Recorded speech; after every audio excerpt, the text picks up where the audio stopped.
Linus Tech Tips coverage of CES 2014 is brought to you by NCIX.com, your source for great technology, selection, and service, along with Corsair Memory and Western Digital.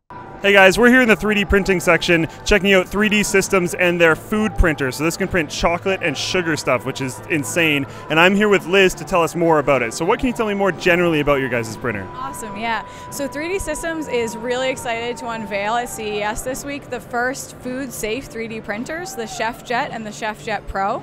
So these printers were super excited. They work with a bunch of different recipes, like you said, sugar and candy and a bunch of different flavors and chocolate. And they're fully certified to go right in the kitchen along with your oven and your microwave and all that. And they can 3D print awesome geometries to go on cakes, really cool, ornate wedding cake toppers, everything from that down to custom sugar cubes to sweeten your coffee and little personalized candies and anything in between, and really anything you can imagine.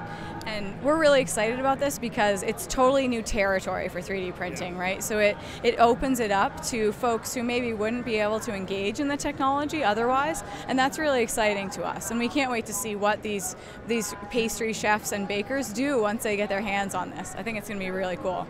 Seriously, because looking at what you guys have here, a lot of it looks like building block platforms. So like if someone wanted to make, like you just said, a pastry or something like that, they could 3D print the base or something and then build on top of that. And even if you don't want to do that, if you just want to go with the 3D printing style, there's some really intricate stuff. My favorite thing is the hollow cube, yes. And you linked them together. That's insane that you guys are able to do that. So with the plastic printers, you have rolls of filament. How do you get, like, is it like a canister of powder, or how does that work? Exactly. So it'll be either, we haven't quite developed it yet because these are prototypes and they'll be available in the second half of this year. The delivery system of the dry materials hasn't been quite worked out yet, but it'll be a dry material. So you might pour some into a bin, or you might have kind of a canister type situation, but it'll be a dry raw material and then a wet raw material that you'll add to the dry. Right. Yeah. And then is this something you can mix on your own, or is it something they would order from you guys, or how does that work? Right, it's something we would provide because the material would be really dialed in to work very well with the machine, so you would get consistent print quality every time.